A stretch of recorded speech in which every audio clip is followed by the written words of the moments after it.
முழுவதையும் கருமேகங்கள் சூழ்ந்திருந்துச்சு. அந்த காடு முழுவதும் குளிர்ச்சியான காற்று வீசிக்கிட்டு இருந்துச்சு. அந்த காட்டுல வாழ்ந்த காலு ராணிங்கிற ரெண்டு காகங்கள் ஒரு உயரமான மலை மேல ஏறி உட்கார்ந்து அந்த காட்டோட அழக ரசிச்சுக்கிட்டு இருந்தாங்க. அந்த நேரத்துல ஒரு மந்திர பறவை வேகமா தன்னோட வீட்டை நோக்கி போய்கிட்டு இருந்துச்சு. எதிர்பாராத விதமா அந்த மந்திர பறவை ஒரு மரத்தோட கிளையில மோதி கீழே விழுந்துடுச்சு. கீழே விழுந்ததுல அந்த மந்திர பறவையோட தலையிலையும் ரெக்கையிலையும் ரொம்ப அடிபட்டு இருந்துச்சு. அச்சோ, இப்படி விழுந்துட்டேனே, என்னால எந்திரிக்க கூட முடியல. யாராச்சும் இருக்கீங்களா? யாராச்சும் எனக்கு உதவி பண்ணுங்க. அங்க நடந்த எல்லா விஷயத்தையும் மலை மேல உட்கார்ந்தபடியே ரெண்டு காகங்களும் பார்த்துக்கிட்டு இருந்தாங்க. காலு, அங்க பாத்தீங்களா? ஒரு மந்திர பறவை கீழே விழுந்துடுச்சு. வாங்க வாங்க, சீக்கிரம் அந்த பறவைக்கு போய் நாம உதவி செய்யலாம். ராணி, சும்மா வேடிக்கை பார்ப்போம். அந்த பறவைக்கு உதவி செய்யறதுனால நமக்கு பிரயோஜனம். அட காலு, இது நமக்கு கிடைச்சிருக்கிற ஒரு அதிர்ஷ்டம். நாம அந்த மந்திர பறவைக்கு உதவி செய்தோம்னா அது கண்டிப்பா நமக்கு நிறைய பரிசுகளை கொடுக்கும். என்னடா சொல்ற? பரிசா? அப்படின்னா வாங்க, இப்பவே போலாம். அப்படின்னு பேசிக்கிட்ட ரெண்டு காகங்களும் ரொம்ப வேகமா அந்த மந்திர பறவையோட பக்கத்துல பறந்து போனாங்க. காகங்களே, எனக்கு தயவு செஞ்சு உதவி பண்ணுங்க. என்னால இப்ப பறக்க முடியல. என் தலையிலயும் ரொம்ப அடிபட்டு இருக்கு. நீங்க கவலைப்படாதீங்க. உங்களுக்கு உதவி செய்யறதுக்காக தான் நாங்க வந்திருக்கோம். ஆமா பறவையே, உங்களுக்கு என்ன உதவி வேணும்? சீக்கிரம் சொல்லுங்க. காகங்களே, என்ன தயவு செஞ்சு என் வீட்டுல கொண்டு போய் சேர்த்துடுங்க. அதுவும் தூரத்துல ஒரு சோழ வீடு தெரியுது, அதான் என்னோட வீடு. அப்படியா? கவலைப்படாதீங்க மந்திர பறவையே, நாங்க ரெண்டு பேரும் இப்பவே உங்களை தூக்கிட்டு போய் உங்க வீட்டுக்குள்ள சேர்த்துடுறோம் அப்படின்னு சொல்லிட்டு ரெண்டு காகங்களும் அந்த மந்திர பறவைய தூக்கிக்கிட்டு சோழ வீட்டை நோக்கி பறந்து போனாங்க. கொஞ்சம் தூரம் பறந்த காலுவும் ராணியும் ஒரு வழியா சோழ வீட்டை வந்தடைஞ்சாங்க. காகங்களே, உங்களுக்கு ரொம்ப நன்றி.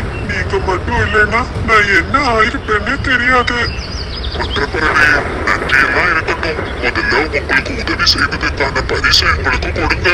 கண்டிப்பா கண்டிப்பா தரேன் காகங்களே. என்னோட மந்திரக்கோள் அந்த இடத்துலயே விழுந்துடுச்சுன்னு நினைக்கிறேன். என் மந்திரக்கோள் இருந்தாதான் எனக்கு சக்தி இருக்கும். அப்படின்னா தான் நான் உங்களுக்கு பரிசு தர முடியும். அச்சோ, மந்திர பறவையே, அப்படின்னா நாங்க இப்பவே அந்த மந்திரக்கோலை தேடி எடுத்துட்டு வரோம் அப்படின்னு சொல்லிட்டு ரெண்டு காகங்களும் மந்திரக்கோலை தேடி பறந்து போனாங்க. ரொம்ப தூரம் தேடினதுக்கு அப்புறமா காலுவுக்கும் ராணிக்கும் ஒரு புதருக்கு இடையில மந்திரக்கோல் இருக்கிறத பார்த்தாங்க. காலு, வாங்க வாங்க, இப்பவே இத கொண்டு போய் அந்த மந்திர பறவை கிட்ட கொடுப்போம். அட ராணி, அந்த மந்திர பறவை சொன்னதை கேட்டியா?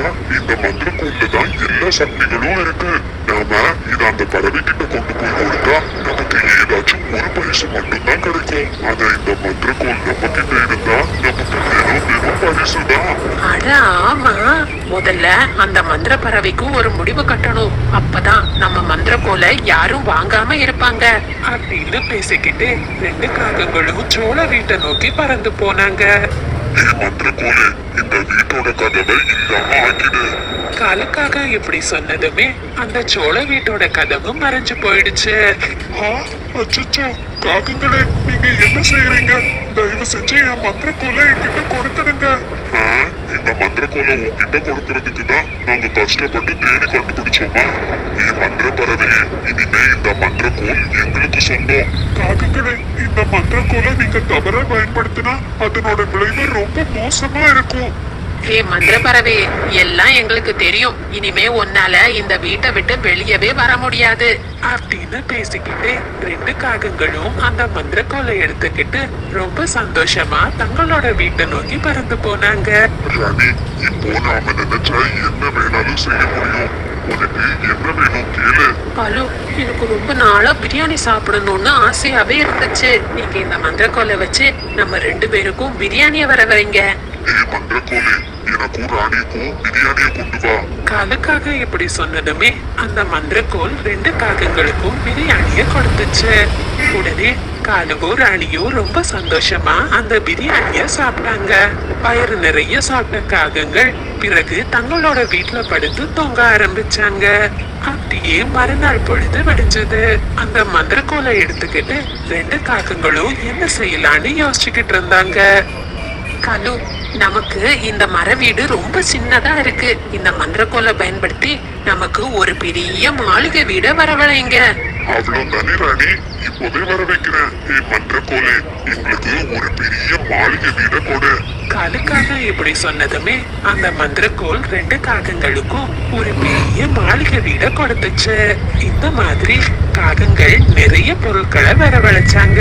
தங்களோட உடைஞ்ச வீட மாத்தி ஒரு பெரிய மாளிகை வீட்டை வரவழைச்சாங்க. பிறகு தங்களோட வீட்டுல நிறைய தங்கத்தையும் வைரத்தையும் சேர்த்து வச்சாங்க. அந்த மந்திரக்கோலை பயன்படுத்தி தனக்கான எல்லா வசதிகளையும் உருவாக்கி கொண்ட காகங்கள் ரொம்ப சந்தோஷமா இருந்தாங்க. காலு, இந்த காட்டுல நாம மட்டும்தான் பணக்காரங்களா இருக்கணும். மற்ற எல்லா பறவைகளும் நம்மளை விட ஏழையா தான் இருக்கணும். அப்பதான் நாம சொல்றத இந்த காட்டுல இருக்கிற எல்லா பறவைகளும் கேட்பாங்க. ஆமா ராணி, நீ சொல்றதும் சரிதான். நம்ம கிட்ட மட்டும்தான் பணமும் செல்வமும் பெரிய வீடும் இருக்கணும். வா, இப்பவே இந்த மந்திரக்கோலை பயன்படுத்தி எல்லா பறவைகளையும் நம்மளை விட ஏழையாக்குவோம் அப்படின்னு சொல்லிட்டு ரெண்டு காகங்களும் மந்திரக்கோலை எடுத்துக்கிட்டு ஒவ்வொரு பறவையோட வீடா போக ஆரம்பிச்சாங்க. முதல்ல காகங்கள் மீனுக்குருவியோட வீட மறைய வச்சாங்க. காகங்களா, என்ன செய்யறீங்க? ஒழுங்கா என் வீட்டை எனக்கு திருப்பி கொடுத்துடுங்க.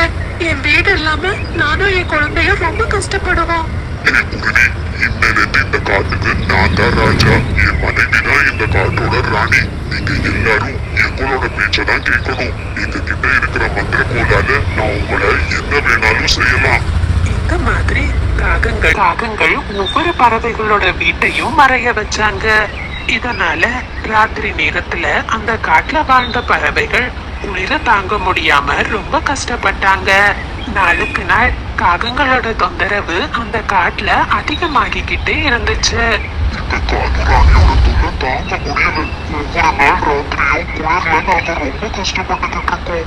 புராண, நீங்க மட்டும் இல்ல, எல்லாரும் தான் கஷ்டப்படுறோம். இந்த காகங்களோட செயலுக்கு அவங்களுக்கு தண்டனையே கிடைக்காதா?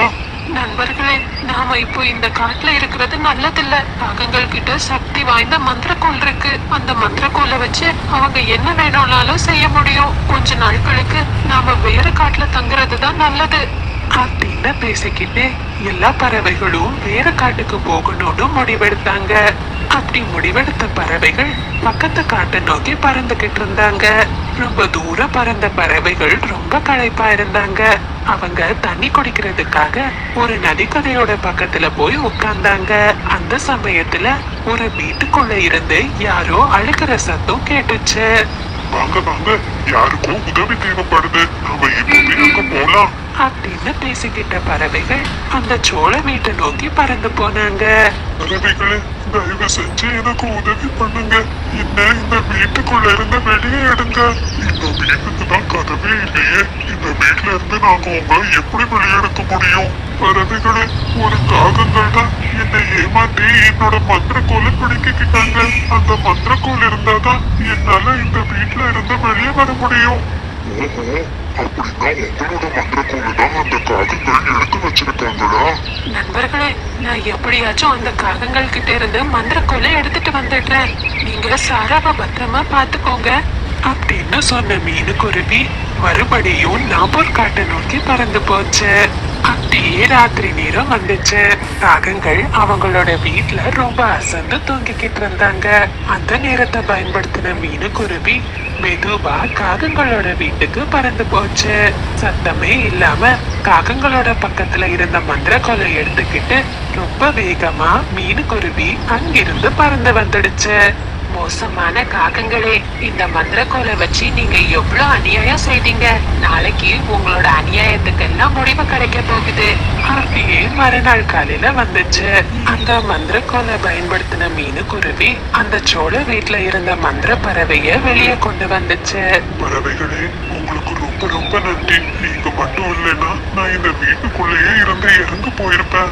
மந்திர பறவையே, நன்றி எல்லாம் எதுக்கு? உங்களை இந்த வீட்டுல இருந்து விடுதலை பண்ணதுல எனக்கும் ரொம்ப சந்தோஷம் அப்படின்னு சொன்ன மீனுக்குருவி அந்த மந்திரக்கோலை மந்திர பறவை கிட்ட கொடுத்துச்சு.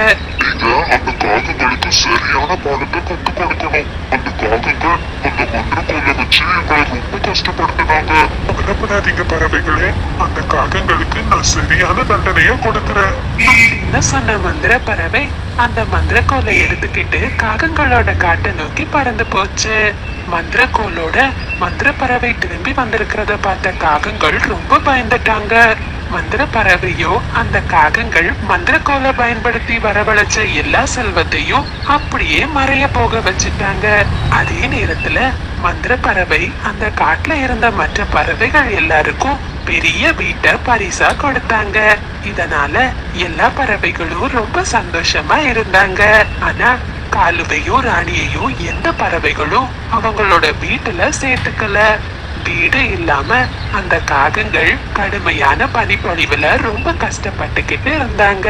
காகங்களுக்கும் அவங்க செய்த செயலுக்கான தண்டனை கிடைச்சிடுச்சு.